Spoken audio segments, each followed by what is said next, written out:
literally lost my mind. I'm thinking I've got some beeswax. I've got some gold beeswax here.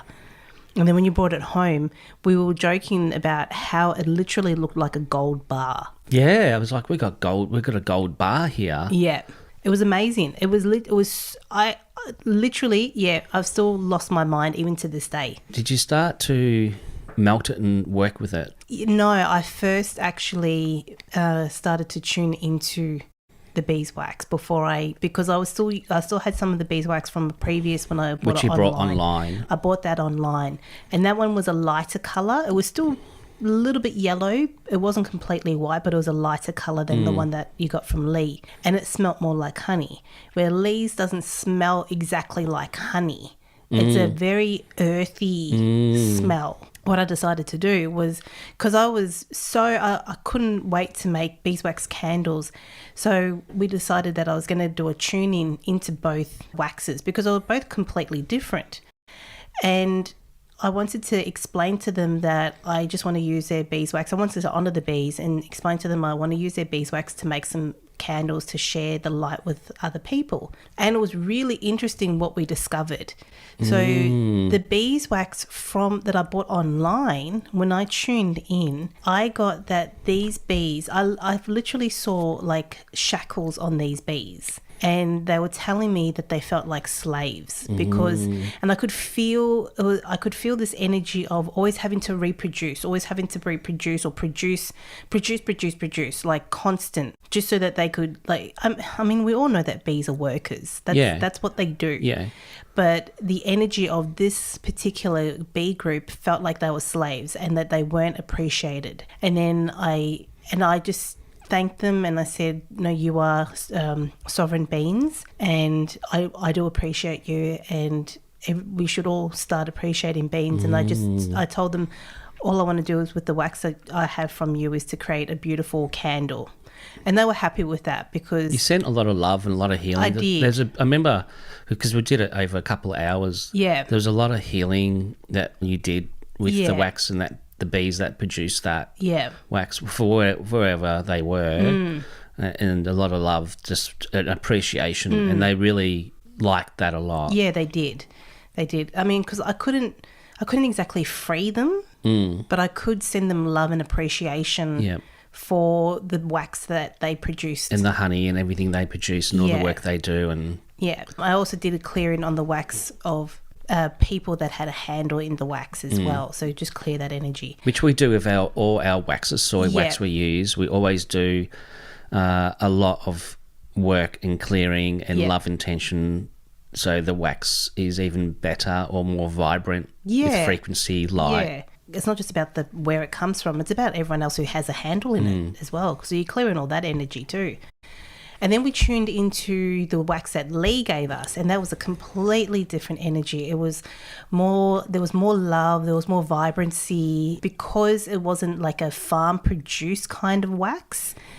It was so much different. And Jayson, I tuned in and I had trouble with my words because for some reason when I was trying to explain exactly what I was doing, I couldn't actually explain properly. So instead of explaining with my words, I just showed them with my heart, and I just like this golden glow from my heart. And then they finally understood what I was talking about. And then you tuned in as well.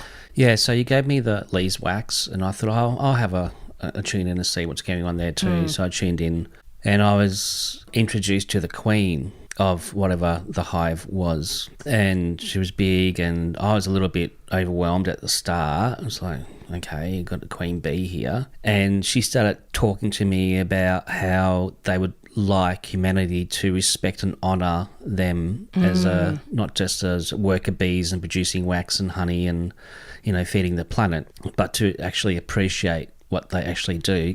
And they said that that's the most important thing that they really would like us to do is humanity, because we're pretty, take everything for granted. And she was just saying, like, humanity really needs to step up and needs to start appreciating not just them, but everything that humanity consumes. And without them, there would be no us. Yeah, there'd be no reality, pretty much. Yeah, be no food, nothing. And she said, you all need to have another look at yourselves with us, because I can't remember everything. There was a lot, and I didn't get a chance to write down because I was deep in this trance state. But the gist is, from what I was getting from her, and her energy was beautiful, and it was high frequency. It was very clean. She was also quite neutral as well, but yet concerned with what's going on for humanity, and you know, forests being ripped down, and you know, all that jazz. So the thing I took away from it was really start to appreciate them a lot more and honour what they produce and what they give us, because it's been around for thousands of years, honey and bees. Yeah. Of course. And it's such a healing tool. You know, you can put it on your cuts, and it's antibacteria. It's just absolutely beautiful. It's really beautiful. And it is gold elixir. It is. And I do remember asking you how I know them, because I feel this connection with bees. And I think you said that the Queen said something like, yes, they know me because I've helped them with some... I remember that. With some I helped them with something. I can't remember what, but I was helping the bees on a different level.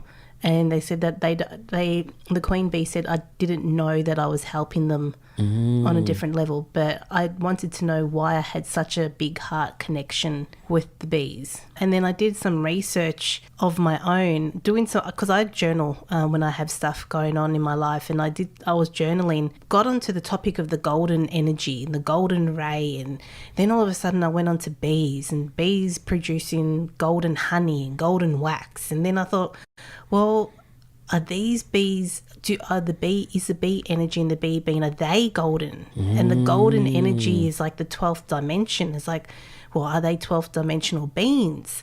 Because they all work in unity. They all work together to make sure that everything works in harmony. And then I was going on to the part, I started researching into that, and that was part of the Christ consciousness, because it was all about humanity not being the saviour.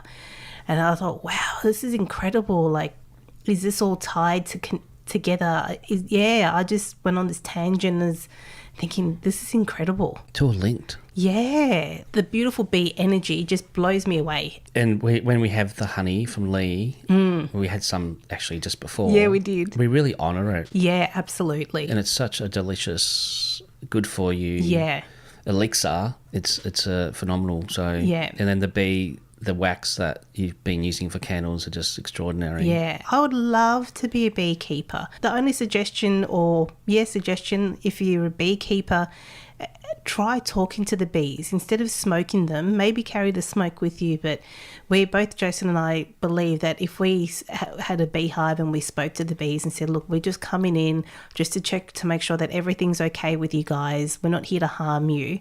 They probably won't get so upset. Yeah. That's what's coming to mind. Lee was saying with the honey, he said you never take too much. You just take the excess. Yeah, that's good. You don't be greedy. Yeah. And you just take what is needed.